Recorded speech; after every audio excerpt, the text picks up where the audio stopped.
Hello everybody, and welcome back to One Shepherd Ministries. I'm so glad you could join us today as we continue our reading of 2 Chronicles chapter 30. In today's reading, we see faithful King Hezekiah lead the people of Judah and some of the people of Israel back to God.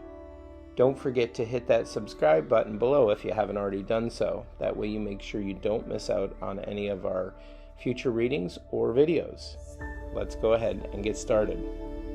And Hezekiah sent to all Israel and Judah, and also wrote letters to Ephraim and Manasseh, that they should come to the house of the Lord at Jerusalem, to keep the Passover to the Lord God of Israel.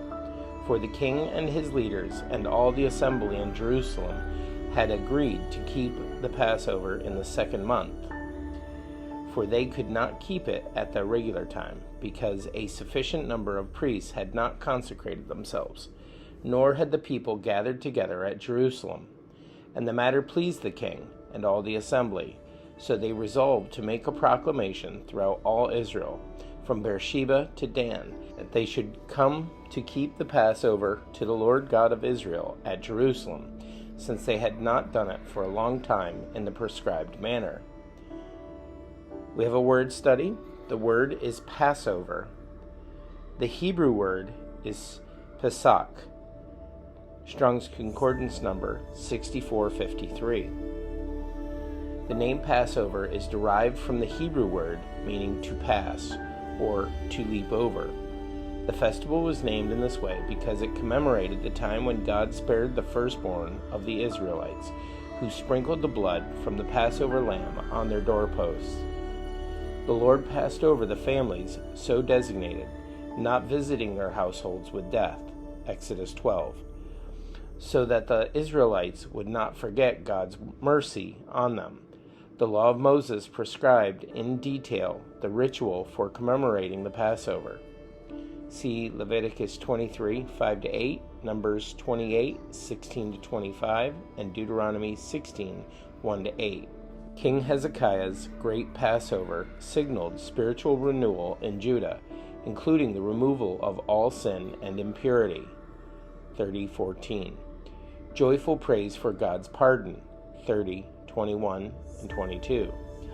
And prolonged celebration of God's blessing. 30:23-26. Later, Jesus celebrated this feast with his disciples. Matthew 26:2 and 18. And in his death and resurrection, he became its fulfillment, the ultimate Passover lamb for our sins. John 1:29, 1 Corinthians 5:7, 1 Peter 1:19. Continuing with verse 6. Then the runners went throughout all Israel and Judah with the letters from the king and his leaders, and spoke according to the command of the king. Children of Israel, return to the Lord God of Abraham, Isaac, and Israel. Then he will return to the remnant of you, who have escaped from the hand of the kings of Assyria. And do not be like your fathers and your brethren, who trespassed against the Lord God of their fathers, so that he gave them up to desolation, as you see.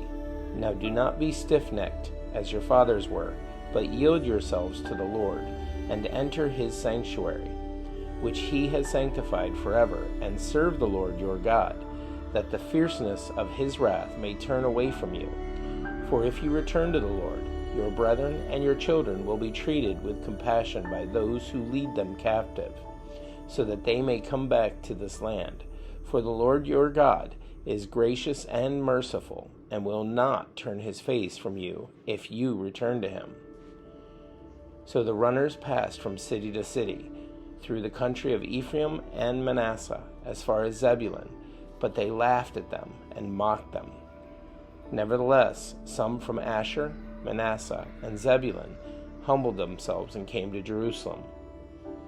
Also the hand of God was on Judah to give them singleness of heart to obey the command of the king and the leaders at the word of the Lord. Now many people, a very great assembly, gathered at Jerusalem to keep the feast of unleavened bread in the second month. They rose and took away the altars that were in Jerusalem. And they took away all the incense altars and cast them into the brook Kidron. Then they slaughtered the Passover lambs on the 14th day of the second month. The priests and Levites were ashamed and sanctified themselves, and brought the burnt offerings to the house of the Lord. They stood in their place according to their custom, according to the law of Moses, the man of God. The priests sprinkled the blood received from the hand of the Levites, for there were many in the assembly who had not sanctified themselves. Therefore the Levites had charge of the slaughter of the Passover lambs, for everyone who was not clean, to sanctify them to the Lord.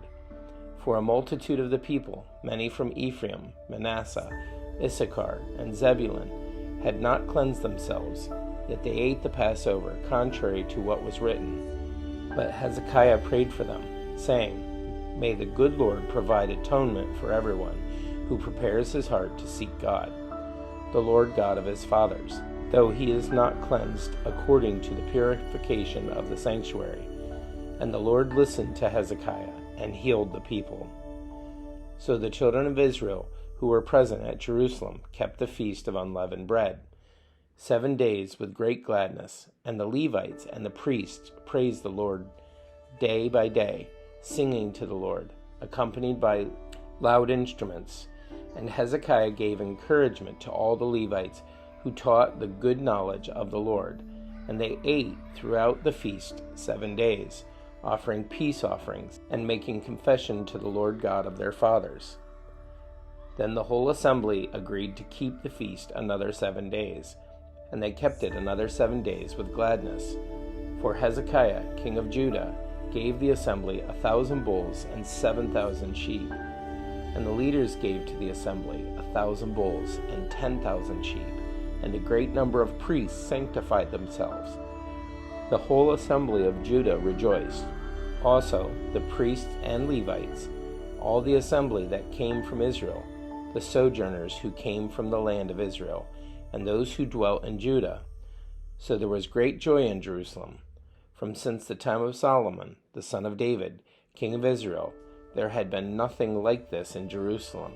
Then the priests, the Levites, arose and blessed the people, and their voice was heard, and their prayer came up to his holy dwelling place, to heaven. And that's it for our reading of 2 Chronicles chapter 30. We hope that this has been a blessing to you, and ask that if you found it helpful, please share it out with others who may be encouraged by it. Don't forget to check out our other videos. There should be one on screen now. And visit our channel for even more scripture readings as well as helpful videos. Be sure to check out oneshepherd.org. It's our website. It's relatively new, but it is loaded with lots of information that will help you in your walk with Christ, and we're adding more regularly. Until next time, stay grounded in the Word, seek after Jesus, and remember, we serve and follow one shepherd, Jesus Christ, our Lord and Savior. May you have a great day, and God bless.